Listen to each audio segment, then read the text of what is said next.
सादर प्रणाम। मैं हूं हिमांशु द्विवेदी और हमारी खास पेशकश ई सार्थक संवाद में आपका स्वागत है। यूं इस समय पर हम कार्यक्रम चर्चा का करते हैं, पर आज दिन विशेष है। आज मोक्षदा एकादशी है, मार्गशीर्ष शुक्ल पक्ष की एकादशी। खासा महत्व है हिंदू धर्म के अंदर, सनातन धर्म के अंदर। आज ही वह दिन है जिस दिन श्रीमद् भगवद गीता भगवान कृष्ण के माध्यम से हमें प्राप्त हुई थी। कुरुक्षेत्र के युद्ध में ऐसा बताया जाता है कि जब अर्जुन विषादग्रस्त थे, सामने अपने ही परिजनों को देखकर जब उनका गांडीव उठाने का सामर्थ्य नहीं रहा था, जब वह अपने कर्तव्य से विमुख होने के लिए प्रयत्नशील थे, ऐसे समय पर उन्हें कर्तव्य के मार्ग पर लाने के लिए भगवान कृष्ण के द्वारा जो कुछ कहा गया वो श्रीमद् भगवद गीता के रूप में हमारे बीच में है। 700 श्लोकों में संहित यह पुस्तक या शास्त्र हमारे जीवन की पिछले तकरीबन 5000 से भी ज्यादा सालों से आधार भूमि बना हुआ है।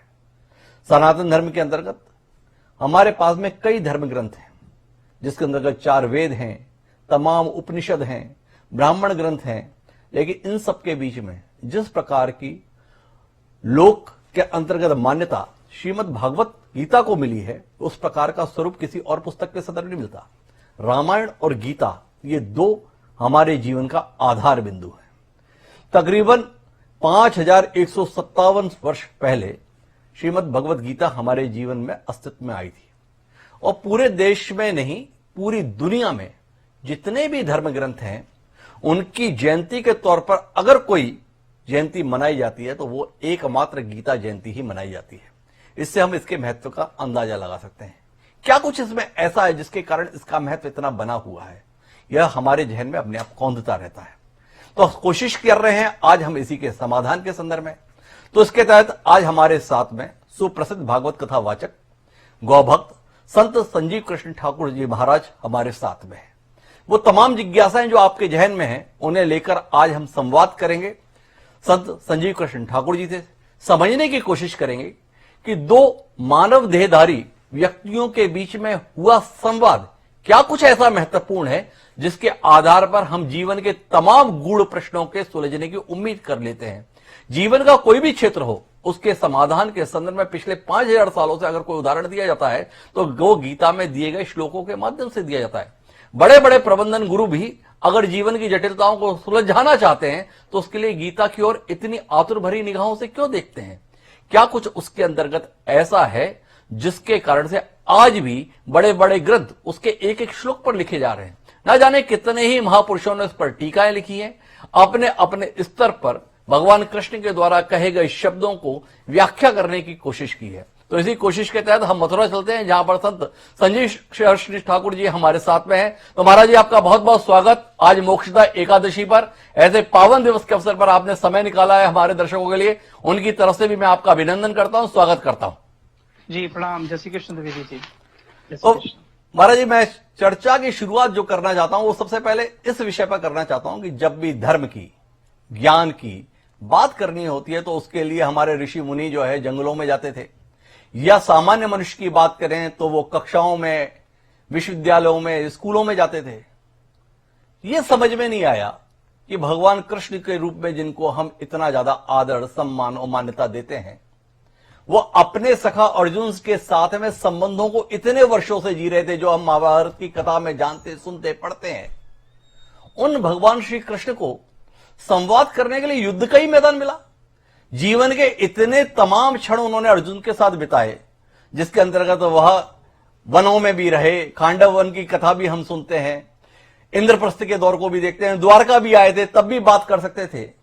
ये जहन में आता है कि जब चारों तरफ युद्ध का माहौल था, इतने सारे धनुर्धर गदाधारियों के बीच में क्या कुछ ऐसा हुआ कि भगवान कृष्ण जी को सूझा कि बात करनी चाहिए धर्म की, ज्ञान की, जीवन के अर्थ की, तो यहां पर करनी चाहिए। थोड़ा इस जिज्ञासा का समाधान आप करें कि कुरुक्षेत्र के युद्ध के मैदान को ही भगवान श्री कृष्ण ने इस गीता के लिए क्यों चुना? सबसे पहले तो हमारे अवतारों की प्रवाही परंपरा में जी श्री कृष्ण एकमात्र ऐसे अवतारी पुरुष हैं, अवतारी देव हैं, पूर्ण पुरुषोत्तम हैं, भगवान हैं, जिन्हें 16 कलाओं से पूर्ण कहा गया है। जी। और श्री कृष्ण का जीवन इतना अद्भुत है, उनके जीवन में मर्यादा भी है, प्रेम भी है, त्याग भी है, शुचिता भी है, शस्त्र भी हैं, शास्त्र भी हैं, युद्ध भी है, बुद्ध भी है, वो बंसी भी बजाते हैं। आवश्यकता पड़ने पर कुरुक्षेत्र के मैदान में पांचजन्य शंख बजाकर युद्ध की घोषणा कर देते हैं। वो शांति दूत भी हैं, वो क्रांति दूत भी हैं। और श्री कृष्ण के इतने अनेकानेक रूप हैं। एक तरफ वह दिखाई पड़ते हैं वृंदावन में अपने बचपन की बाल लीलाओं में, स्नान करती ब्रज वनिताओं के वस्त्रों को लेकर जब वो कदम के पेड़ पर चढ़ते हैं, तो उस लीलाधारी पुरुषोत्तम की इस लीला को देखकर बड़े बड़े ज्ञानी, यति, वैरागी, उनकी बुद्धि भ्रमित हो जाती है। ये इस भगवत्ता का कैसा रूप। वहीं श्री कृष्ण एक तरफ दिखाई पड़ते हैं कि जब द्रौपदी का चीरहरण होने लगा, साड़ी है कि नारी है कि नारी है कि साड़ी है जी। तो मैं मानूंगा श्री कृष्ण को समझ पाना बड़ी बड़ी जटिल, बड़ी मुश्किल बात है। वो पूर्ण पुरुषोत्तम है, जीवन को उसकी समग्रता में जीने वाले, जीवन को उसके पूर्णत्व में जीने वाले जी। अगर कोई देव है, कोई ईश्वर है, कोई भगवान है, तो वह श्री कृष्ण है जी। और एक संदेश है कि इतने प्रेम में वातावरण में, इतने भीतर शांत चित्त से युद्ध में उतरा जा सकता है। गीता इसलिए भी महान है कि ये हिमालय पर, वन में, जंगल में, कंदराओं में कहीं नहीं गाई गई, युद्ध के कोलाहल में जी। जहां एक दूसरे की जान के लिए लोग प्यासे हो रहे हैं, वहां भगवान ने ये गीता सुनाई और उचित समय था।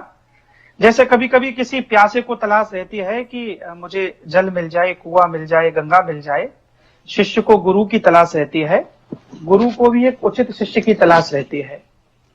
उस समय आ गया, अर्जुन तो निमित्त था जी।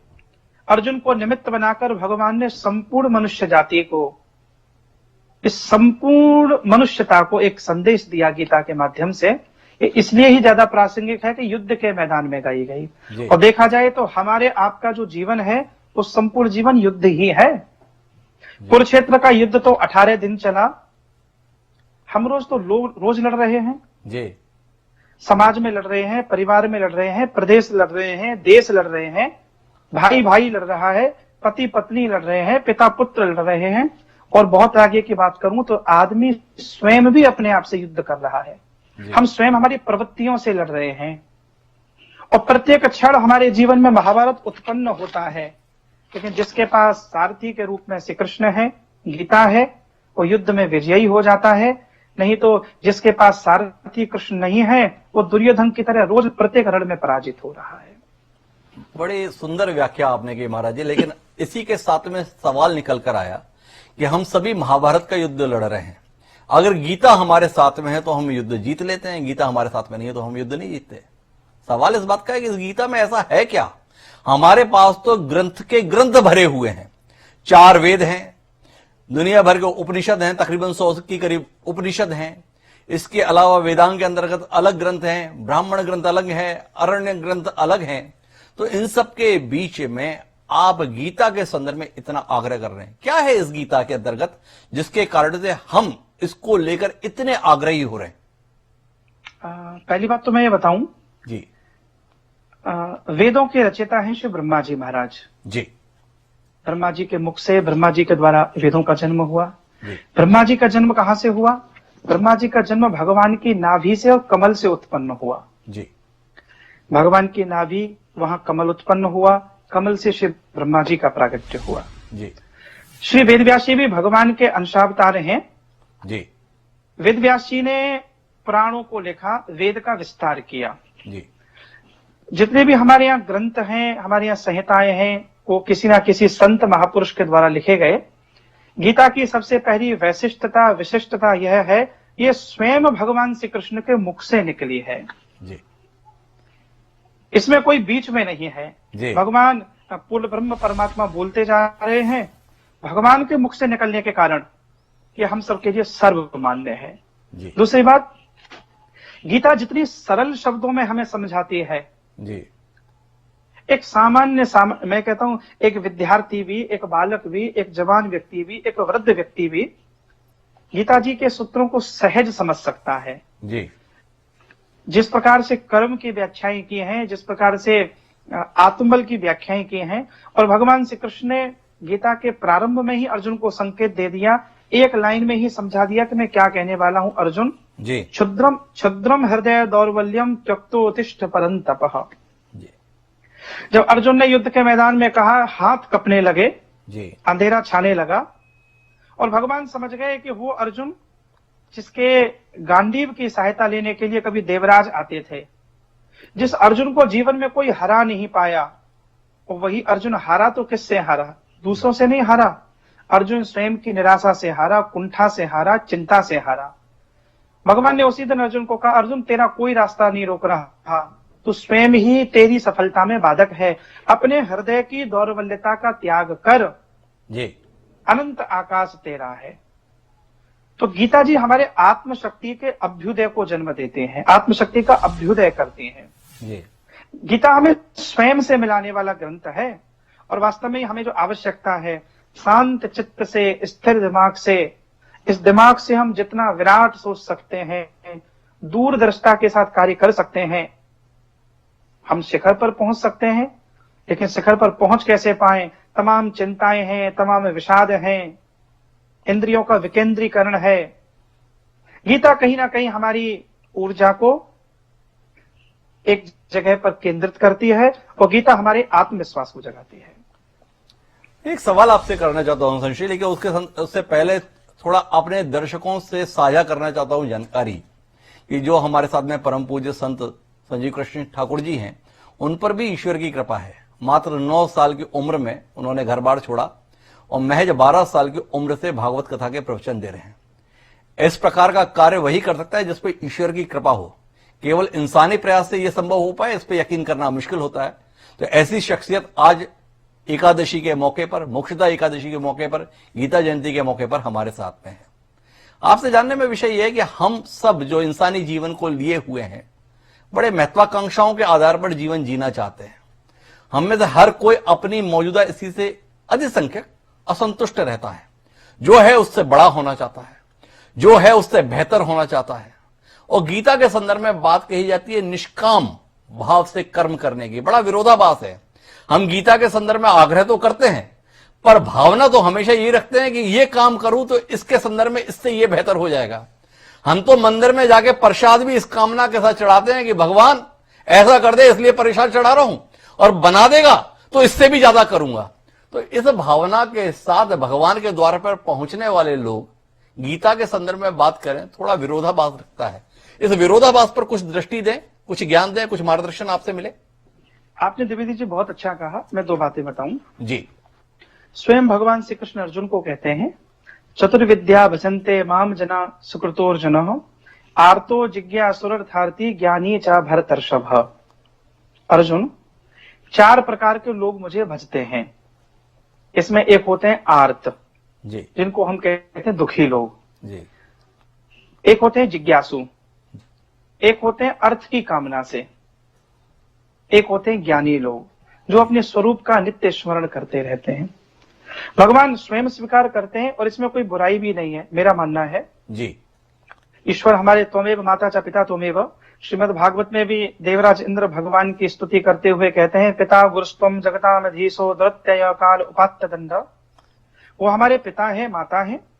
भगवान से कुछ मांगना अथवा भगवान को कष्ट के समय में याद करना, मैं कहता हूं ये दोष नहीं है, लेकिन केवल कष्ट में याद करना यह दोष है। जी हम असफल हो जाएं इसलिए भगवान के पास जाएं कि प्रभु हम असफल हो गए, हमें सफल बना दो। मैं कहता हूं सफलता भी भगवान के चरणों में अर्पित कर दी जाए। जी शुभाशुभ फले एवं मोक्षसई कर्म बंधनई। भगवान तो अर्जुन को कहते हैं जीवन के प्रत्येक शुभ अशुभ कर्म को मुझे अर्पित करो, मैं कराने वाला हूं। प्रभु ये भाव से कहते हैं। जी मेरा कहना यह कि जीवन के प्रत्येक क्षण में भगवान को स्मरण करो। कभी कोई कार्य हमारे अनुरूप न बने जी तो मुख से एक शब्द निकलना चाहिए, हरि इच्छा। जी और कभी बहुत कुछ अच्छा हो जाए, हमारी कल्पना से बाहर हो जाए, जगत हमारा वंदन करने लगे, जगत हमें प्रणाम करे, तो भी हमें समर्पित भाव से यही कहना चाहिए, असफल हुए तो हरि इच्छा थी, सफल हो गए तो ये हरि कृपा है, ये भगवान की कृपा है, मेरा कुछ नहीं है। गीता जी के बारे में एक बड़ी चर्चा है और मैं गीता जी के ऊपर बोलने के लिए अमेरिका, कनाडा, यूके, अनेक देशों में मुझे प्रत्येक वर्ष जाने का अवसर मिलता है। जी इस वर्ष तो कोविड ने कहीं जाने नहीं दिया। जी ये प्रश्न हमेशा मन में आता है कि क्या गीता हमें निष्क्रिय बनाती है क्या? जी लोगों के मन में ऐसी मान्यता है। और मैं एक विषय और स्पष्ट करूं, मुझे भारत में एक शिकायत भी हमेशा यहाँ की सरकार, यहाँ के समाज, यहाँ की व्यवस्थाओं से रही है। जी श्रीमद्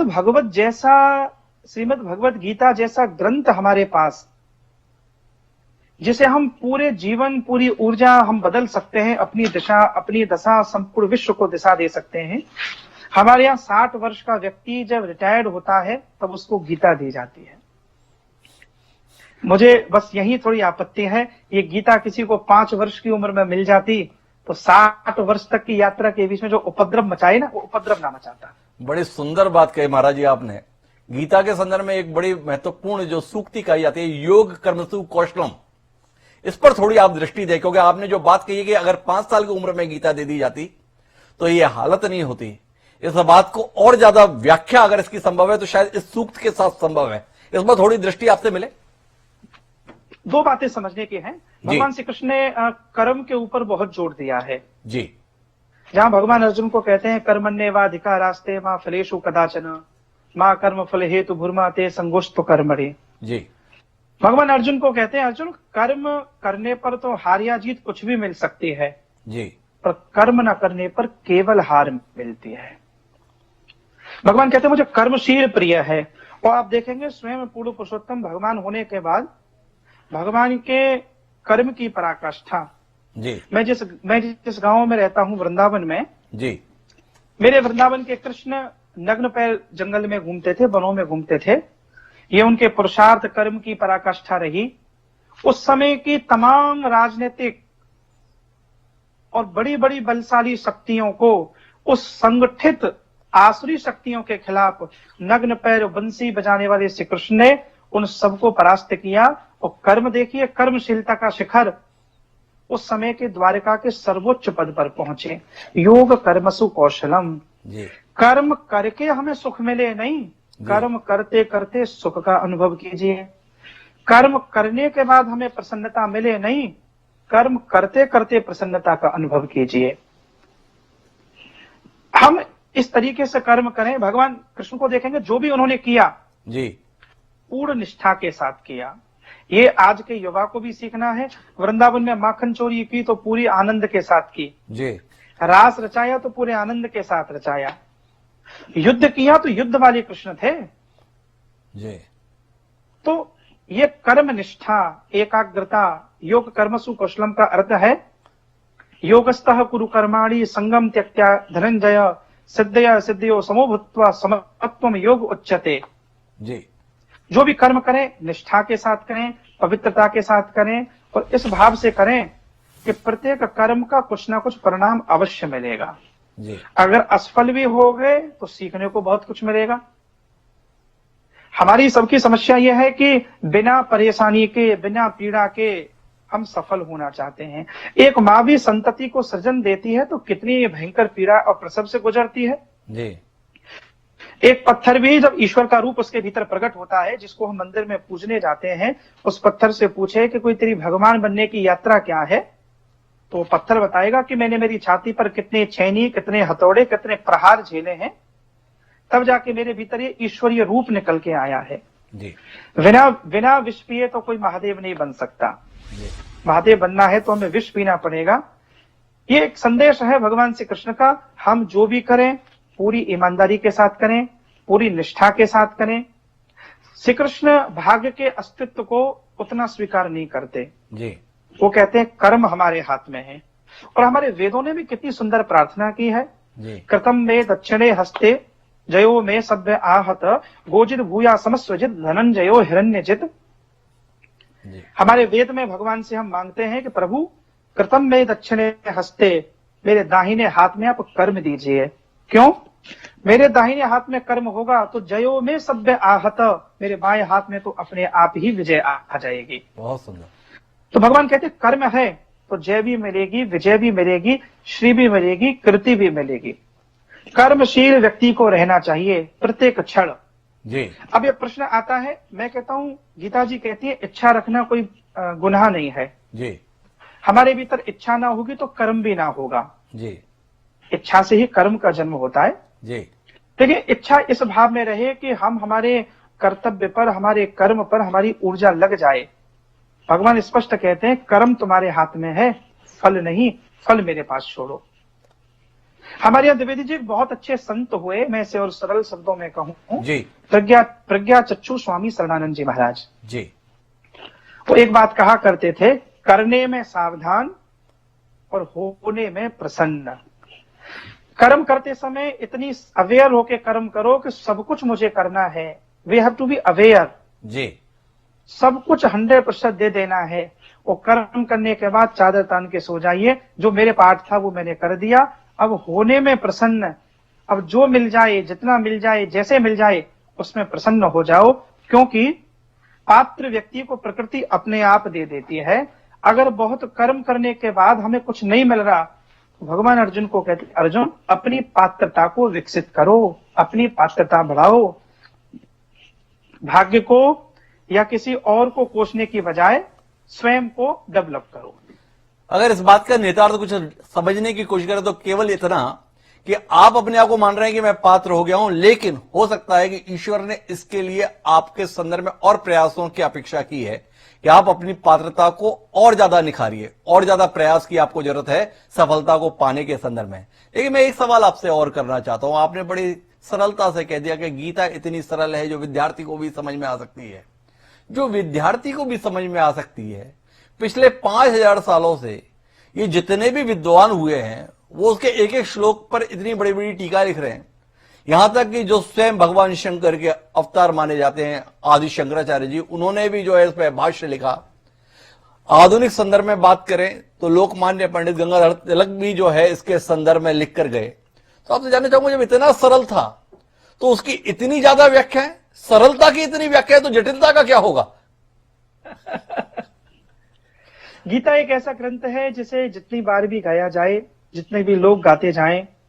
मैं गीता के संदर्भ में एक बात कहता हूं, दुनिया का कोई भी धर्म, जी वैसे धर्म तो एक ही है, सनातन धर्म, मैं जी। मत कह सकता हूं, पंथ कह सकता हूं, मजहब कह सकता हूं। जी सत्य की खोज करने वाला कोई भी सत्यान्वेषी हो, बिना गीता को जाने किसी की भी अध्यात्म की यात्रा पूर्ण नहीं होती। जी गीता स्वयं से मिलाने वाला ग्रंथ है। विश्वबंद गांधी बापू तो स्पष्ट कहते थे कि मेरा जीवन 2 माओं के दूध पर पला है। एक वो मेरी जननी है जिसने मुझे जन्म दिया, जिसने मुझे अपनी आंचल का दूध पिलाया। दूसरी मेरी कोई माँ है, वो श्रीमद् भगवत गीता है। जी जिस माँ ने मुझे दूध पिलाया उसने मेरे शरीर का पोषण किया, लेकिन गीता जी ने मेरे आत्मा का पोषण किया है, मन का पोषण किया है। गीता जी पर तो आज तक व्याख्याएं लिखी जा रही हैं।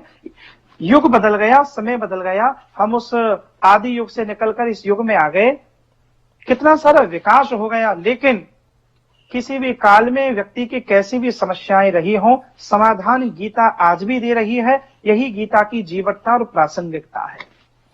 आज भी गीता समाधान दे रही है, लेकिन मैं जानना चाहता हूं ये कैसा समाधान है जिसके अंतर्गत ये कहा गया है कि आप तो केवल कर्म करो, फल की इच्छा मत करो। और मनुष्य जीवन के अंतर्गत अपने आसपास के परिवेश को देखते हैं तो कुल मिलाकर भीड़ है जो केवल फल की इच्छा में जिए जा रही है, कर्म करे ना करे। तो इस विरोधाभास पर आपकी दृष्टि पड़े, क्योंकि गीता जो 5000 साल पहले आपके ही शब्दों में सीधे ईश्वर से हमें प्राप्त हुई, पूर्ण पुरुषोत्तम भगवान श्री कृष्ण के माध्यम से इस मनुष्य जीवन को प्राप्त हुई, ये अलौकिक चीज। इसके बावजूद भी जो सनातन धर्म के अनुयायी हैं, बाकी को जाने दीजिए, बाकी मत पंथ को जाने दीजिए, उन सबके बीच में भी वो सारे लोग जो भगवान कृष्ण के मंदिर में जाकर रोज दीपक जला रहे हैं, अगरबत्ती लगा रहे हैं, धूप के साथ में पूजा कर रहे हैं, वो सब भी उन्हीं भगवान की कही गई बात को भूल केवल फल की इच्छा के साथ कर्म को त्याग अपने जीवन को जिए जा रहे हैं। इस संदर्भ में आपकी दृष्टि, आपकी तरफ से कोई दिशा मिले? बहुत सारे, मैं पहले तो एक बात बताऊं जी, जो बहुमूल्य पदार्थ या तत्व होता है, हर कोई उसकी पहचान नहीं कर पाता है। जी आइंस्टीन वैज्ञानिक ने भी कहा था कि मैं श्रीमद् भगवत गीता को मानता हूं। जी आदरणीय श्री विनोबा भावे जी ने भी अपने भाष्य लिखा है, टीका लिखी है। बहुत कम लोग हैं जिनके ऊपर भगवत गीता कृपा करती है। किसी को 5 वर्ष की उम्र में समझ आ जाता है, किसी को 20 वर्ष की उम्र में समझ आ जाता है, किसी को 24 वर्ष की उम्र में। पर मेरा मानना इतना है, गीता जी में भगवान ने एक सूत्र अर्जुन को कहा है, प्रसादे सर्व दुखानाम हानि रस्योपजायते जी प्रसन्न चेतसो हुआसु बुद्धि पर्यवतिष्ठते। मैं भारत से बाहर भी ये बात बहुत लोगों को बोला करता हूं, इस भौतिकता की दौड़ में जहां हमने ये मान लिया गया कि जिसके पास तमाम भौतिकवाद की जितनी वस्तुएं हैं प्रचुर मात्रा में है, वह इतना सुखी है। जी 21वीं सदी की सबसे बड़ी समस्या यह है, व्यक्ति मन से अशांत है, व्यक्ति भीतर से दुखी है, व्यक्ति भीतर से खाली है। भगवान अर्जुन को 5000 वर्ष पहले भी कहते हैं, अर्जुन अंतःकरण की प्रसन्नता जब तक ना होगी, अंतःकरण प्रसन्न ना होगा, इंद्र का ऐश्वर्य भी प्राप्त हो जाएगा तो भी व्यक्ति अतृप्त रहेगा, दुखी रहेगा। जी आज के समय में जो लोग भौतिकवाद की ओर बढ़ रहे हैं, मैं यही बात बोल रहा हूं कि भौतिकवाद की ओर हम कितना भी चले जाएं, आखिर आना हमें पूर्व की ओर ही होगा, आना हमारे ग्रंथों की ओर ही होगा। जिस प्रकार का आज वातावरण चल रहा है, नाना प्रकार के विषाद, नाना प्रकार की टेंशन, नाना प्रकार की चिंताएं। पुराने समय में हमारे बुजुर्ग कम कमाते थे लेकिन प्रसन्न रहते थे। आज 21वीं सदी में देखें, हर दूसरा तीसरा व्यक्ति कह रहा है मैं टेंशन में हूं, मैं चिंता में हूं, मैं डिप्रेशन में हूं। छोटे छोटे बालकों को स्ट्रेस हो रहा है। मेरा मानना तो यह है कि आज भी सबसे बड़ी आवश्यकता गीता है। गीता को कोई समझ पाए। हमारे हाथ में कर्म है, ईश्वर ने अनंत ऊर्जा हमें देकर भेजा है, ईश्वर ने अनंत शक्ति, अनंत चेतना हमें दी है। और ये जीवन भगवान अर्जुन को कहते हैं केवल स्वयं के लिए नहीं है, अर्जुन समष्टि के लिए जियो। इस दुनिया में सबसे पवित्रतम क्या है? श्रीमद् भगवत गीता के 3 अध्याय के 37वें और 38वें श्लोक में भगवान ने बड़ी अद्भुत बात कही है। न हि ज्ञानेन सदृशम पवित्रम एह विद्यते तत् स्वयं योग संसिद्ध काले नात्मनि विन्दति। अर्जुन, ज्ञान के समान पवित्रतम कुछ भी नहीं है। प्रते ज्ञानान मुक्ति। जी मैं कह रहा हूं, आज का युवा इच्छाओं के पीछे भागना चाहता है। बिल्कुल भागो, कर्म करो। ऐसा बिल्कुल नहीं है जिसने गीता को आत्मसात कर लिया अथवा जिसने गीता के सार को जान लिया वो कोई निष्क्रिय हो जाएगा। नहीं, गीता और अधिक कर्मनिष्ठ बनाएगी। गीता आपको और अधिक कर्मशील बनाएगी। जैसे आपने देखा हो जी, चील कभी कभी आकाश में जब ऊंचा उड़ जाती है और आकाश में आकर एक स्थिति ऐसी होती है कि वो पंखों को खुला छोड़ देती है जी, वो आनंद लेती है। जिसने गीता को जान लिया, जिसने जीवन के सार को जान लिया, वो तो और अत्याधिक कर्मशील होकर कर्म करेगा। अभी तो हम ना जीवन का आनंद ले पा रहे हैं, ना कर्म का आनंद ले पा रहे हैं। तमाम चिंताएं छोटे से दिमाग में हमने रख रखी हैं। हम जीवन का भी तो भोग कहां कर पा रहे हैं। भगवान अर्जुन को कहते हैं संसार का भी भोग तभी कर पाओगे जब भीतर से प्रसन्न रहोगे। प्रसन्न कैसे हो? हमने छोटे से दिमाग में सब कुछ समाहित कर रखा है। तब भगवान अर्जुन को कहते हैं, Arjun you are not doer, I am doer. ये प्रकृति तुमसे पहले भी थी, संसार आज भी है। तुम चले जाओगे तब भी ये संसार चलता रहेगा। तुम्हारे जैसे कितने आए, कितने चले गए। ना तुम प्रथम हो, ना तुम अंतिम हो। मैं कभी कभी एक शेर पढ़ा करता हूं जी, जहने नजर में हर वक्त मंजिल ही क्यों रहे, जहने नजर में हर वक्त मंजिल ही क्यों रहे, जब तक सफर में हो सफर का मजा लीजिए। क्या बात। जीवन एक सफर है, जीवन एक यात्रा है, अनंत काल से चल रही है। गीता साथ में जुड़ेगी तो विषाद मिटेगा। और गीता का एक सूत्र जो मैं हमेशा कहा करता हूं, गीता आपको जब स्वयं से मिलाएगी। हर व्यक्ति के जीवन में क्या है, आज मैं दुखी हूं, मैं कह दूंगा मुझे, मैं परिवार वालों के कारण हूं, समाज के कारण हूं। दूसरों को अपने दुख का दोषी मानने की हमारी बड़ी पुरानी परंपरा है। आपको एक छोटा सा उदाहरण बताऊं जी, आदमी 9 बजे की ट्रेन है, 9:05 पे स्टेशन पहुंचेगा। किसी ने कहा क्या हुआ, कि मेरी ट्रेन छूट गई। जी, ये नहीं कहेगा कि मैं लेट था, जी, मेरी ट्रेन छूट गई। जी, कभी कभी हम कोई नया कोट, नई शर्ट हम बनवा कर लाते हैं। 1 साल बाद कोई पूछे तो क्या कहेंगे, मेरी शर्ट छोटी हो गई। ये नहीं बताएंगे मेरा आकार बढ़ गया।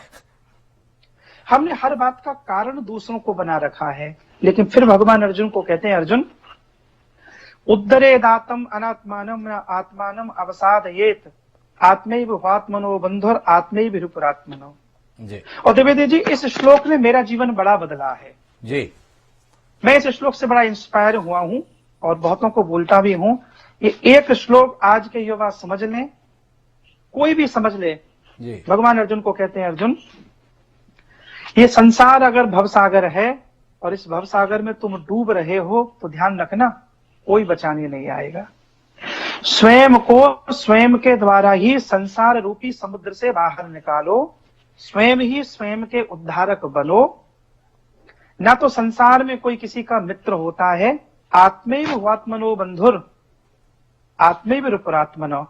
आदमी स्वयं अपना शत्रु है, आदमी स्वयं अपना मित्र होता है। आज आप इस चैनल के प्रधान संपादक के रूप में हैं। जी बहुत लोगों को ईर्ष्या होती होगी, आपके प्रसन्नता भी होती होगी। हिमांशु जी कितनी बड़ी पोस्ट पर पहुंचे, पर उन्हें पता नहीं है इसके लिए आपने कितना समर्पण किया होगा, कितना बलिदान दिया होगा। बचपन से आपने अपना सुख, अपना चैन, कितने सारी रातें आपने पढ़ के निकाली होंगी, अध्ययन किया होगा। इस वर्तमान को बनाने के लिए आपने कितनी सारे दिन गवाए होंगे। मैं आज श्रीमद् भागवत कथा, राम कथा, गीता जी की कथा सारी दुनिया में करता हूं। मुझे स्मरण है, मैं जब धर्म संघ का विद्यार्थी था, 9 वर्ष की मेरी उम्र थी, हमारे गुरुजी जगा देते, 4 बजे हम लोग ठंडे पानी से नहाते थे। जी हमें यज्ञ करने को बिठाते, दिन में 8-8 घंटे हमें पढ़ाते, संगीत का हमें रियाज कराते। तब जाकर ये भगवत गीता की यात्रा यहां तक पहुंच पाई है। तो शिखर सबको दिखाई पड़ता है, उस शिखर के पीछे की जो पीड़ा है, जो संघर्ष है। तो भगवान अर्जुन को ये कहते हैं कि तुम्हारे दुख का जिम्मेदार कोई नहीं है। तुम सुखी हो, प्रसन्न हो स्वयं के कारण, तुम टेंशन में हो, तुम चिंता में हो तो दूसरा नहीं। और जब तक तुम्हें अपने दुख का कारण दूसरा नजर आएगा, तब तक दुख ही दुख है। जिस दिन अनुभव कर लोगे सुखस्य दुखस्य न को अपी दाता, मैं मेरे दुख सुख का निर्माता हूं। बस बड़ी सुंदर बात आपने कही।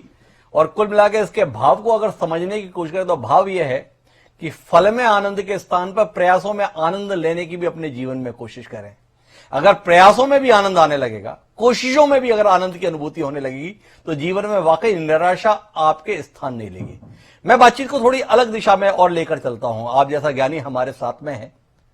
भगवान कृष्ण ने अर्जुन को कुरुक्षेत्र में संदेश दिया, भगवत गीता के रूप में हम उसे जानते हैं। लेकिन भगवान कृष्ण ने एक और शख्स को भी जीवन में संदेश दिया था, जिन्हें हम उद्धव जी के रूप में जानते हैं। उद्धव गीता के रूप में उसका उल्लेख होता है। थोड़ा सा इस पर दृष्टि दें कि उद्धव गीता और ये जो कुरुक्षेत्र में कही गई श्रीमद् भगवत गीता के रूप में हम जानते हैं, दोनों में परस्पर विषय वस्तु में क्या अंतर है। और जितनी जन स्वीकृति या जन साधारण तक जितनी भगवत गीता पहुंची, उद्धव गीता के संदर्भ में कई विद्वान ऐसा कहते हैं कि उसके अंदर ज्यादा भाव से बात कही गई, पर वो जन साधारण तक नहीं पहुंचे। इस पर थोड़ी आपकी तरफ से दृष्टि मिले और हमारे दर्शक उससे लाभान्वित हो पाए। भगवान श्री कृष्ण के 3 परम मित्र रहे हैं जिनकी चर्चाएं होती रही। एक अर्जुन है, एक उद्धव है और एक सर्वविदित और जग विदित है सुदामा जी। अर्जुन स्वयं और भगवान नर नारायण के अवतार कहे जाते हैं जी। श्री उद्धव जी के बारे में भी कहा गया, वृष्णे नाम प्रवरो मंत्री कृष्णस्य दैतस् सखा शिष्यो बृहस्पति साक्षात उद्धवो बुद्धि सत्तम जी। बृहस्पति के शिष्य हैं उद्धव, और उद्धव जी के साथ भगवान का बड़ा सार्थक श्रीमद् भागवत जी में भी संवाद हुआ है। उद्धव गीता को हम कई बार 24 गुरुओं की कथा के रूप में भी, भगवान दत्तात्रेय संवाद के रूप में भी हम उसे जानते हैं जी। दोनों की अपनी प्रासंगिकता है, दोनों की अपनी उपादेयता है। लेकिन श्रीमद् भगवत गीता चूंकि कुरुक्षेत्र के मैदान में गाई, कोलाहल में गाई गई जी, ऐसे माहौल में गाई गई जहां संपूर्ण विश्व की नजर उस समय के कालखंड उस घटना पर थी जी। एक ज्ञान होता है जो कहीं एकांत में बैठकर किसी निर्जन वन में दिया गया, यमुना के तट पर, गंगा के तट पर दिया गया, और एक व्यक्ति का व्यवहार होता है जिस पे संपूर्ण विश्व की दृष्टि थी जी। वो उस समय कुरुक्षेत्र, चूंकि ये जो युद्ध हुआ है महाभारत का जी, ये सारी दुनिया 2 भागों में बटी थी। धर्म क्षेत्रे कुरुक्षेत्रे समवेता युत्सवः जी। सारे विश्व का युद्ध था जी। तो एक प्रकार से देखें तो किस राजा की भूमिका नहीं थी, सब लोग वहां पर थे। और भगवान कुछ समय में ऐसा बोले भगवान के जीवन में तो बड़े उपदेश रहे हैं जी। लेकिन श्रीमद् भगवद गीता एक 700 श्लोकों में जी अर्जुन के समक्ष गाई गई, जहां विषाद से प्रसाद की यात्रा, ठोकर से ठाकुर की यात्रा, हार से हरिनाम की यात्रा, पाप से जाप की यात्रा, नश्वर से ईश्वर की यात्रा। और अर्जुन ने जो प्रश्न किए वो प्रश्न ऐसे किए जो प्रत्येक व्यक्ति के जीवन क्षेत्र में रोज घटित होते हैं। जी अर्जुन के प्रश्न कहीं ना कहीं हमें ऐसा लगता है कि अर्जुन जब भगवान से कहते हैं कि मैं जंगल में चला जाऊं, मैं सब कुछ छोड़ दूं, तो गीता पढ़ने वाले को लगता है ऐसे विचार तो हमारे मन में भी आते हैं। हमें भी हर दूसरे तीसरे दिन ऐसा ही लगता है छोड़ छाड़ के जंगल में चले, हम भी भग जाएं। जी अर्जुन मोह में आए, हम सभी मोह में आ जाते हैं। जी अर्जुन अपने कर्तव्य कर्म का पालन नहीं करना चाहता, हम भी कई बार कर्तव्य पालन से डरते हैं। अर्जुन भी यही कहता है जब सबको मर ही जाना है एक दिन, तो फिर कर्म क्यों करें? जी जब जाना ही है तो भगवान कहते हैं कि जो कर्म नहीं करता वो तो मरने से पहले ही मर गया। जी वो मरने से पहले ही मर गया। जी प्रत्येक क्षण कर्मशील रहो, भगवान कहते हैं जो निरुत्साहित हो गया तो वो मृत्यु को प्राप्त हो गया। जी अर्जुन के जो प्रश्न हैं वो जन सामान्य के प्रश्न हैं, और श्री कृष्ण भगवान के द्वारा जो उत्तर दिया गया वो भी जन सामान्य को उत्तर दिया गया। बड़े सुंदर तरीके से आपने व्याख्या की है। जब आपने गीता के संदर्भ में इतनी बात कही तो अपने दर्शकों से साझा करता हूं, ये जो गीता के संदर्भ में 700 श्लोक 18 भाग के अंतर्गत ये गीता व्यक्त है। मान्यता है कि 45 मिनट के अंतर्गत ये पूरा संवाद हुआ था दो लोगों के बीच में, भगवान श्री कृष्ण और उनके प्रिय सखा, जो उनके भक्त के तौर पर भी हम जानते हैं, अर्जुन के बीच में। ये जो 18 भागों में विभाजित है, इन 18 भागों पर भी आपकी तरफ से कोई दृष्टि मिले, क्यों इसे भागों में वर्णित किया गया? दोनों के बीच संवाद चल रहा था, पूरा का पूरा एक साथ में भी क्रमबद्ध रूप से देखा जा सकता था। उसका 18 भागों में विभाजन बाद में जब वेदव्यास जी के द्वारा यह लिखित रूप में उपलब्ध कराया गया है, क्योंकि ये तो दो बीचों के संवाद था, लेखन के तौर पर महामुनि वेदव्यास जी को इसका श्रेय दिया जाता है। उन्होंने इसे 18 भागों में वर्गीकृत किया। संत शिरोमणि, आप क्या समझ पाए कि ये विभाजन किस लिए और किस प्रकार से हमें समझाने के लिए? प्रतीकात्मक है। महाभारत का युद्ध 18 दिनों तक चला जी, और 18 इसके भाग हैं जी, भगवान वेदव्यास के द्वारा रचित भी 18 पुराण हैं जी, 18 को हम देखें 1 और 8 9 पूर्णांक होता है। जी, तो हम 18 भागों में अर्जुन के द्वारा कर्म के बारे में, ज्ञान के बारे में, भक्ति के बारे में, विषाद के बारे में, शरणागति के बारे में, माया के बारे में, विभूति के बारे में, तो कहीं ना कहीं एक 18 भागों में जीवन के किसी ना किसी क्षेत्र को स्पर्श किया गया है। जी। तो मैं साथ में ये भी जानना चाहूंगा कि जो मैंने जो कुछ भी पढ़ा लिखा उसमें कहा गया है कि ये 6 अध्यायों में बटा है, ज्ञान योग, भक्ति योग, कर्म योग के रूप में। थोड़ा इस संदर्भ में भी दृष्टि दे कि तीनों रास्ते जो जताए गए हैं जीव के लिए, अंतिम लक्ष्य मोक्ष है, उसके लिए 3 योग बताए गए, ज्ञान योग के माध्यम से, भक्ति के माध्यम से, कर्म के माध्यम से। थोड़ा इस पर आपसे दृष्टि मिले ताकि जनसाधारण समझ पाए इसके संदर्भ में कि ईश्वर ने इस संदर्भ में जो व्यक्त किया है उसके संदर्भ में उनकी मंशा क्या थी, जो हम लोग समझ पाए। हमारे यहाँ एक बड़ा सुंदर श्लोक कहा गया है, धर्मो मद भक्ति कृत प्रोक्तो ज्ञानम चैकात्म दर्शनम गुणेश वशंगो वैराग्यम ऐश्वर्यम चारी मादय। जी, मैं कौन हूं ये बारंबार मैं स्मरण करूं, ये ज्ञान हम सबको होना चाहिए। जी, भगवान अर्जुन को कहते हैं तू देह नहीं है, तू ये शरीर नहीं है, तू केवल ये हाड़ मांस का पुतला नहीं है जो दिखाई पड़ रहा है, ये तो एक स्वरूप है तेरा। भगवान अर्जुन को कहते हैं कि तू कौन है? जी, ममई वांशो जीव लोके जीव भूत सनातन। भगवान अर्जुन को कहते हैं कि जीव मेरा अंश है, जिसको गोस्वामी तुलसीदास जी कहते हैं कि ईश्वर अंश जीव अविनाशी। जी, हम सबको एक ज्ञान जरूर रहे कि मैं शुद्ध बुद्ध आत्मा हूं, मैं ब्रह्म का स्वरूप हूं। बाहर से हम अनेकानेक रूपों में दिखाई पड़ जाएं, ये ब्राह्मण है, ये क्षत्रिय है, ये वैश्य है, ये चौथा वर्ण है, लेकिन भीतर कौन है? मैं शुद्ध बुद्ध आत्मा हूं। और भगवान उसको कहते भी हैं कि विद्या विनय संपन्ने ब्रह्मणे गविहस्तनी सुनी च विश्वपाके च पंडिता समदर्शना।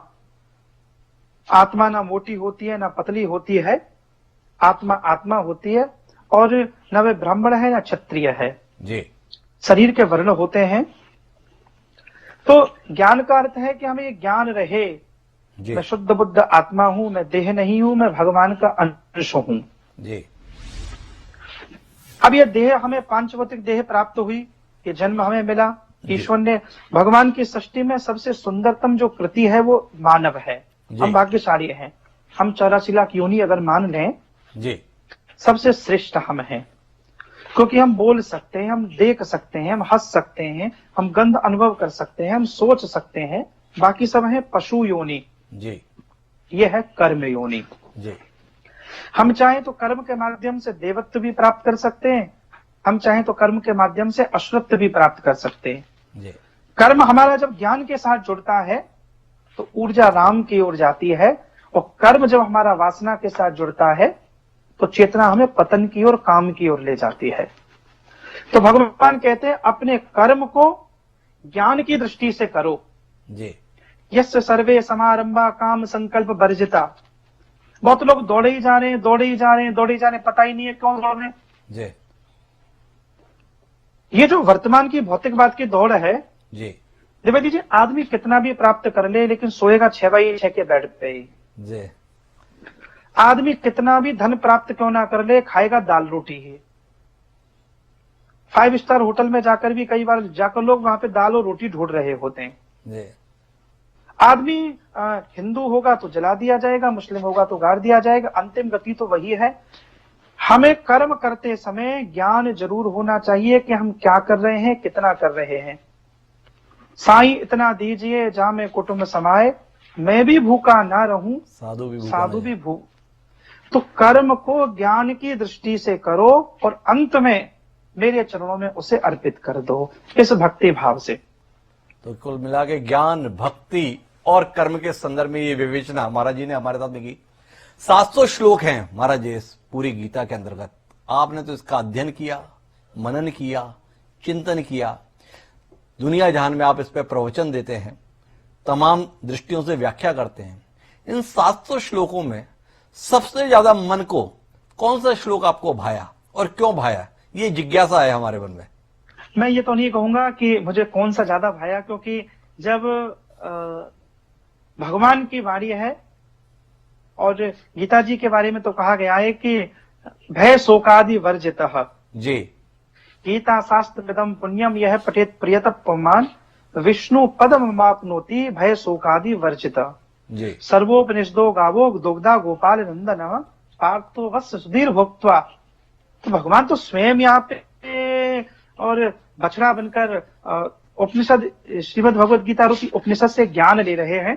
जी, मुझे सब अच्छे लगते हैं। मैं जब कर्म की बात करता हूं तो मुझे सबसे अच्छा यह लगता है, नियतम कुरु कर्मत्वम कर्म ज्वायो है कर्मण शरीर यात्रा की चतेना प्रसिद्ध येद कर्मण।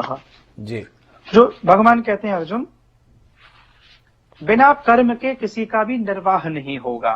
जी, तू कर्म का त्याग करेगा तो शरीर का भी निर्वाह ना हो पाएगा। कर्म तो प्रत्येक क्षण कर। हम में से बहुत लोग कहते हैं कि अब मेरी कोई इच्छा नहीं रही, जी, अब मैं क्या करूं। जैसे मैंने अभी रिटायर्ड लोगों के लिए एक बात कही, तो मैं हमेशा ये कहा करता हूं, 60 वर्ष पे जब लोग रिटायर्ड हो जाएं तो एक काम जरूर करें, वो रिटायर्ड हो जाएं, रिटायर्ड बट नॉट टायर्ड। जी, इस देश में हमारे आईएएस हैं, हमारे आईपीएस हैं, हमारे शिक्षक हैं, हमारे वकील हैं, जिन्होंने पूरे जीवन खूब सेवा की होती है। 60 वर्ष पे आके वो कहते हैं कि अब हम रिटायर्ड हो गए। मैं प्रार्थना करूंगा गीता के सूत्र को समझें, आप रिटायर्ड ना हो। अब तक आपने परिवार के लिए कमाया, खुद के लिए कमाया, अब 60 वर्ष हो गए, अब समाज के लिए जीने का समय आया है। अब धर्म के लिए जिए, अब प्रकृति के लिए जिए, अब पर्यावरण के लिए जिए, अब एजुकेशन के लिए काम करें। अब आपने प्रकृति से इतना लिया है, अब प्रकृति को देने का समय आया है। अब आपको बहुत ऋणों से उऋण होने का समय आया है। तो भगवान कहते हैं अर्जुन, स्वयं के लिए तृप्त हो गए, अब समष्टि के लिए जिए। मुझे ये मेरा श्लोक बहुत अच्छा लगता है। एक मुझे श्लोक मेरे बहुत निकट है। जी, देवी हुएशा गुणमयी मम माया दुरत्यया मामेव ये प्रपद्यन्ते माया मेताम तरन्ति ते। ये मैं बहुत सारे लोग कहते हैं कि मैं माया से मुक्त होना चाहता हूं। जी, भगवान अर्जुन को कहते हैं, अर्जुन जैसे मैं अनंत हूं वैसे मेरी माया भी अनंत है। मेरी कृपा के बिना मेरी माया से मुक्त नहीं हुआ जाता। जो निरंतर मेरा भजन करने में लगे रहते हैं, मामेव ये प्रपद्यन्ते माया मेताम तरंतते, उनको मैं मेरी कृपा से माया से मुक्त कर देता हूं। जी। माया से मुक्त होने का अर्थ ये बिल्कुल नहीं है कि इस संसार को छोड़ के हम कहीं जंगल में चले गए, नहीं। जी। भगवान कृष्ण के इस वैराग्य को आप समझ लेंगे तो अद्भुत वैराग्य है। जी। ये वैराग्य पदार्थाश्रित नहीं है। भगवान श्री कृष्ण का त्याग पदार्थाश्रित नहीं है, भगवान श्री कृष्ण का त्याग भावाश्रित त्याग है। जी। इसी संसार में रहना है, संसार के पदार्थों का उपयोग करना है, लेकिन मैं इनका आई एम नॉट ऑनर, मैं ऑनर नहीं हूं, मैं नौकर हूं, मैं सेवक हूं। ऑनर कौन है? ऑनर मेरे प्रभु हैं। प्रभु है। ये मुझसे छूट जाए तो मुझे चिंता ना हो। क्यों? भगवान कहते हैं ना, तुम यहां से क्या लेकर आए थे? क्या लेकर जाओगे? हाँ, तुम्हारा था ही नहीं जिसके लिए तुम रो रहे हो। जी। यहीं से लिया, यहीं चला गया। जी। तो अहमता ना हो, ममता ना हो, पदार्थ का त्याग नहीं करना, अहमता ममता का त्याग करना है, अहम का त्याग करना है। एक सवाल मेरे जहन में है महाराज जी, हो सकता है आपको कुतर्क लगे, लेकिन मेरा सवाल है जिसका आप जैसे संत से समाधान की अपेक्षा है। इस श्लोक है गीता में, यदा यदा ही धर्मस्य ग्लानिर्भवति भारत अभ्युत्थानम धर्मस्य तदात्मानं सृजाम्यहम्। जब जब धर्म की ग्लानि होती है, जब जब अधर्म बढ़ता है, तब तब मैं धरती पर अवतार लेता हूं। इसके संदर्भ में मेरी जिज्ञासा है कि अगर धरती पर धर्म बढ़ता है, धरती पर संतों की संख्या बढ़ती है, अगर धरती पर सदाचार बढ़ता है, तो हमें ईश्वर के दर्शन नहीं होंगे, अधर्म करेंगे। धरती पर अगर कुकर्मों की भीड़ लगेगी तो ईश्वर के दर्शन का सौभाग्य मिलेगा। कुल मिलाकर रावण सदगति को प्राप्त हुआ, क्योंकि ईश्वर ने उसका संहार किया राम के रूप में। कंस को भी मुक्ति मिली, शिशुपाल को भी मुक्ति मिली, ऐसा उल्लेख आता है कि ज्योति उनके चरणों में विलीन हो जाती थी। तो जानना चाहता हूं कि ईश्वर अधर्म के संदर्भ में कृपालु क्यों हो रहे हैं? हमारे धर्म पर चलने के संदर्भ में, सदाचार पर चलने के संदर्भ में, सत्कर्मों के संदर्भ में यह बात क्यों नहीं कही कि जब जब संतों की भीड़ होती है, जब जब भक्त की भावना प्रबल होती है, तब तब मैं धरती पर अवतार लेता हूं? ये सवाल मेरे जहन में कई वर्षों से कौंध रहा है। आज आप जैसा संत मिला, लगा कि इसका समाधान पूछ लूं। द्विवेदी जी, भगवान तो प्रत्येक क्षण है जी, प्रत्येक पल में है, और उस समय के पात्र के सामने भगवान ने कहा कि संभवामि योगे योगे जी, पर हम तो ये मानते हैं कि संभवामि युगे युगे नहीं, संभवामि क्षणे क्षणे। जी, प्रत्येक पल आपको, मुझको और बहुत सारे हम धर्म भीरू लोगों को जब जब हमें रास्ता दिखाई नहीं पड़ता, किसी ने शेर लिखा था कि कौन कहता है कि ईश्वर नजर नहीं आता, जी, एक वो ही नजर आता है जब कोई नजर नहीं आता। क्या बात, बहुत सुंदर। आज भी प्रत्येक पल वही मार्ग दिखा रहा है। जी, भगवान ग्रंथ के रूप में, भगवान दर्शन के रूप में, भगवान चेतना के रूप में, ईश्वरीय चेतना प्रत्येक पल कहीं ना कहीं विद्यमान रहती है। जी, संतों के रूप में, महापुरुषों के रूप में वह आज भी है, ग्रंथ के रूप में भी हमारे सामने है। तो भगवान ने यह कहा कि जब अधर्म बहुत बढ़ जाता है, धर्म को ग्लानि होने लगती है, तब केवल अधर्म का नाश करने के लिए नहीं, भगवान ये भी श्रीमद् भगवत गीता में कहते हैं कि मैं भक्तों की करुण पुकार पर प्रकट होता हूं। जी, भक्त जब मुझे पुकारते हैं तब मैं प्रकट होकर आता हूं। तो हम ये तो नहीं कह सकते हैं कि भगवान दुष्टों को संहार करने के लिए ही प्रकट होकर आते हैं। भगवान के बहुत अवतारों में से एक प्रयोजन यह भी है, एक प्रयोजन यह भी है। बाकी तो मेरा मानना है, भगवान ने यह कह दिया कि ये यथा माम प्रपद्यन्ते तांस तथैव भजामि हम, मम वर्तमानु वर्तन्ते मनुष्या पार्थ सर्वसः। इसी कलयुग की बात है। जी, श्री सूरदास जी महाराज जी, भगवान के पद गाते गाते रास्ता भटक कर चले गए। जी, उस रास्ते से जा रहे थे जिस रास्ते में कुआं पड़ता था। इसी कलिकाल में स्वयं श्री ठाकुर जी प्रकट होकर सूरदास जी का हाथ पकड़ लेते हैं, सूरदास जी को बचा लेते हैं। जी, इसी कलिकाल में मीराबाई जब जहर पीने के लिए बैठी तो मीरा के विष को अमृत बना दिया। इसी कलिकाल में नरसिंह मेहता का भात भरने के लिए आ गए। इसी कलिकाल में नामदेव जी के ऊपर कृपा कर दी। इसी कलिकाल में चैतन्य महाप्रभु के ऊपर, श्री वल्लभ महाप्रभु के ऊपर, रसखान के ऊपर, मैं कहता हूं अनेकानेक भक्तों की इतनी श्रृंखलाएं हैं। और आज भी जी, वर्तमान में कितने सारे संत महापुरुष हैं जिनको हमारे वृंदावन में देखिए, आज भी सुबह सुबह प्रारंभ होती है हमारी 4 बजे से, रात राधे राधे तक बीत जाती है। तो ठाकुर जी तो आज भी कृपा कर रहे हैं। भगवान कहते हैं जैसा भक्त का भाव होता है मैं वैसा ही उसे दर्शन। मैं आपसे एक सवाल और करना चाहता हूं, वो भी आप कुतर्क की श्रेणी में रख सकते हैं, लेकिन आप जैसा संत है तो मुझे पूछ ही लेना चाहिए। मैं जानना चाहता हूं कि भगवान हम पे कृपा हमेशा कष्ट पे ही क्यों करना चाहते हैं, दुख के ही साथी क्यों रहना चाहते हैं? सुख के क्षणों में भी भगवान की मौजूदगी के कुछ उदाहरण हमें क्यों नहीं मिलते?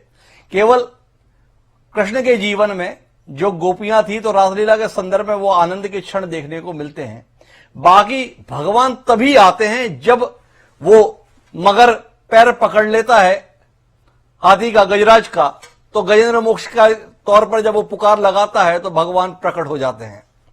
मैं जानना ये चाहता हूं, अभी भी आपने जितने उदाहरण दिए सब कष्ट में ही दिए। सूरदास जी मंदिरों में पद गाते रहे, उस समय भगवान साथ में बैठ के मंजीरे बजाए होते, ऐसे उदाहरण नहीं मिले। जब कुएं में गिर रहे थे तो बचाने के लिए भगवान आए। मीरा कहां कहां नहीं घूमी, लेकिन जब जहर का प्याला मिला तो मदद के लिए भगवान आए। मैं जानना ये चाहता हूं कि भगवान की अपेक्षा सुख के क्षणों में भी उनकी मौजूदगी का एहसास ले सकते हैं, या हम इस एहसास के साथ ही रहें कि कष्ट जो आ रहे हैं वो शायद इसीलिए आ रहे हैं कि भगवान हमसे मिलने आ रहे हैं, इस भावना के साथ हम जीवन जिए। द्विवेदी जी, जीवन सुख दुख का चक्र है जी, और मानव जन्म हमने लिया है। कभी जीवन में सुख आएगा, कभी जीवन में दुख आएगा। ये प्रत्येक पल एक ये परिवर्तन चलता रहता है। और मैं तो ये भी मानता हूं कि सुख और दुख कुछ नहीं होते, व्यक्ति के मन की अवस्थाएं होती हैं जी। एक बार जब ये समझ आ जाए। मुझे बहुत समय पहले लंदन में मैं गीता प्रवचन के लिए गया तो किसी बच्चे ने मुझे पूछा था जी, दुख का साइज कितना होता है। मैंने कहा लेने वाले के ऊपर है जी, कितना लेना चाहे। जी, बड़े से बड़े लोग बड़ी विपत्ति को भी हंसकर मुस्कुराकर निकाल देते हैं सबके दुख एक से मगर हौसले जुदा जुदा, है सबके दुख एक से मगर हौसले जुदा जुदा, कोई टूट कर बिखर गया, कोई मुस्कुरा कर चल दिया। क्या बात है। हमारा वेदांत तो ये कहता है कि सुख है ही नहीं। जी, इंद्रियों को जो अच्छा लगता है हम उसे सुख मान लेते हैं। जी, एक व्यक्ति का सुख उसके लिए सुख है, दूसरे के लिए वो दुख है। जी, आप देखेंगे कभी कभी कोई जब सेकंड हैंड कार खरीदने जाता है ना, जी, आज जो कार खरीदने जा रहा है उसे इतनी उमंग है कि पूछिए मत। जी, जैसे जीवन के सारे सुख आज उसी कार पर टिके हैं, वो आ जाएगी तो क्या हो जाएगा। जो बेचने वाला है वो कहता है जल्दी मेरा फांस कटे इससे, ये निकले। कोई बेचने में सुख अनुभव कर रहा है, कुछ खरीदने में कर रहा है, वस्तु वही है। एक वस्तु दो लोगों को अलग अलग अनुभव करा रही है। एक तीसरा और भी रहता है, पड़ोसी को लगता है इसकी कार आ रही है, इसका भी एक दुख का एहसास आता है। तीसरी अवस्था वो भी देखने को मिलती है समाज में। बिल्कुल, आप देखेंगे बच्चा गुब्बारा बेच रहा है फुटपाथ पे खड़े होके, अथवा रेड लाइट पे गाड़ी रुक गई जी, गुब्बारा वही है, पदार्थ वही है जी, वो गुब्बारा बेचने वाले के हाथ में है, लेकिन उसे सुख अनुभव नहीं हो रहा, क्योंकि उसका सुख इस बात पर है कि मैं इसे कितना जल्दी बेच के पैसे ले लूं। जी, सामने जो गाड़ी है, गाड़ी में भी एक बच्चा बैठा हुआ, उसके पास पैसा है जी, बस वस्तुओं का ट्रांसफर हुआ है। पैसा निकल के इसकी जेब में आया है, गुब्बारा निकल के उसके हाथ में चला गया है। सुख दोनों के जीवन में आ गया, एक को दुख का अनुभव हो गया। मेरा मानना है भगवान तो प्रत्येक पल है। और मैं श्रीमद् भगवत गीता के इस तत्व के बाद इतना जरूर समझ पाया, भगवान सच्चिदानंद रूपाय शुभोत्पत्त्यादि हेतवे, भगवान कहते हैं मेरा स्वरूप है सत्य चित्त और आनंद। जी, ईश्वर जो है वो अनुभूति का विषय है, वो अनुभव का विषय है। जो आनंद में है, जो प्रसन्नता में है, जो मुस्कुरा रहा है, तो जीवन को ईश्वरीय प्रसाद मानकर जी रहा है, ढो नहीं रहा, वो भगवान में ही रह रहा है। बहुत सुंदर तरीके से आपने व्याख्या की महाराज जी हमारी तमाम जिज्ञासाओं की। एक आखिरी सवाल के साथ इस संवाद को विराम देने के लिए हम बाध्य होंगे। अवधि 1 घंटे की थी, लेकिन समय का पता ही नहीं चला। गीता वस्तु ही ऐसी, और आप जैसा ज्ञानी साथ में था तो समय का बोध होता भी कैसे। आखिरी जो सवाल है मेरा वो आपसे इस संदर्भ में है कि एकमात्र विश्व की ऐसी पुस्तक है जिसकी जयंती मनाई जाती है, आज गीता जयंती है। इस जयंती मनाने के महत्व के संदर्भ में और इस दिवस पर आपके अपेक्षा के संदर्भ में क्या कुछ आप हमारे दर्शकों से कहना चाहेंगे? ये आपकी तरफ से अपनी बात सीधे ही मुझे बीच से हटाते हुए। द्विवेदी जी, पहले तो मैं बहुत धन्यवाद दूंगा, और मुझे श्रीमद् भगवत गीता पर मेरी अल्प बुद्धि से मेरा जैसा अज्ञानी व्यक्ति आज कुछ बोल पा रहा है, मैं मानता हूं ये मेरा कोई वैदुष्य नहीं है। उस योगेश्वर भगवान श्री कृष्ण की मेरे ऊपर कोई कृपा हुई। जी बिना कृष्ण की कृपा के उनको सुनना, बिना कृष्ण की कृपा के उनको चुनना, बोलना, मैं कहता हूं वो मुरली वाला तो इतना टेढ़ी टांग वाला लीलाधारी है, वो कृपा ना करे तो स्मरण में भी नहीं आता। जी आज आपके मेरे ऊपर कृपा हुई है। मैं इतना समझ पाया कि अर्जुन कुरुक्षेत्र के मैदान में खड़ा होकर कृतज्ञ विमूढ़ होकर कहता है मैं भाग जाऊं, निराशा की चिंता की बात करता है। वहां से भगवान ने गीता प्रारंभ की और गीता की फलश्रुति यह है। इस 7 श्लोक की गीता में भगवान अर्जुन को पूछते हैं, अर्जुन तुम कैसा अनुभव कर रहे हो? जी अर्जुन की अनुभूति है नष्टो मोह। हे योगेश्वर कृष्ण, मेरा मोह नष्ट हो गया। स्मृति लब्ध्वा, मैंने मेरी मेमोरी को दोबारा प्राप्त कर लिया, मैंने मेरी स्मृति को प्राप्त कर लिया। तत्प्रसादान मया च्युत, आपके द्वारा जो मुझे प्रसाद दिया गया है मैं उसे स्वीकार करूंगा। स्थितोष्मी, मैं मेरी स्थिति में आ गया। I mean my balance. साधना का अर्थ क्या है? साध लेना, जी बैलेंस में रहना। स्थितोष्मी, मैं मेरी स्थिति में आ गया। गत संदेह, मेरे सारे डाउट्स क्लियर हो गए, कोई डाउट नहीं। करिष्ये वचनम तब, हे कृष्ण मैं आपका पात्र बन गया, शिष्य बन गया। शिष्यते हम, अब मैं वही करूंगा जो मुझे आप कहोगे। फिर भगवान वेदव्यास कह देते हैं यत्र योगेश्वर कृष्ण यत्र पार्थो धनुर्धर तत्र श्री विजयो भूतिर ध्रुवा नीतिर मतिर मम। जहां कृष्ण है वहां अर्जुन है, और जहां धर्म है वहां ये दोनों हैं। हम सबकी मति धर्म में लगी रहे। बहुत सुंदर तरीके आपने व्याख्या की। आपने जो समापन किया उसमें बताया कि इस गीता के ज्ञान से अर्जुन का विषाद मिटा, मोह खत्म हुआ, वह अपने संतुलन में आए। उनको जो भी अनुभूति रही हो वो तो हमारे को नहीं पता, लेकिन आपके साथ जो चर्चा हुई है उससे हमारे तमाम दर्शकों की उन तमाम जिज्ञासाओं का समाधान जरूर हुआ होगा जो उनके जहन में इस सांसारिक जीवन के अंतर्गत समय समय पर आती रहती हैं। आपने हमारे मोह को हटाने के संदर्भ में एक भूमिका निभाई। मैं INH परिवार की ओर से, जनता टीवी परिवार की ओर से आपका हार्दिक आभार व्यक्त करता हूं। बहुत धन्यवाद देता हूं आपको कि आप इस पुनीत पावन दिवस पर अपनी व्यस्तताओं के बीच में हमारे लिए समय निकाले। उम्मीद करते हैं कि भविष्य में भी ऐसे अवसर हमें मिलते रहेंगे और आप जैसे संत गुणी का आशीर्वाद और मार्गदर्शन हम लोगों को मिलता रहेगा। आपका बहुत बहुत धन्यवाद। तो आज के इस सार्थक संवाद के अंतर्गत इतना ही। फिर मिलेंगे किसी नई शख्सियत से किसी नए अवसर पर। आज मुझे दीजिए इजाजत। सादर प्रणाम।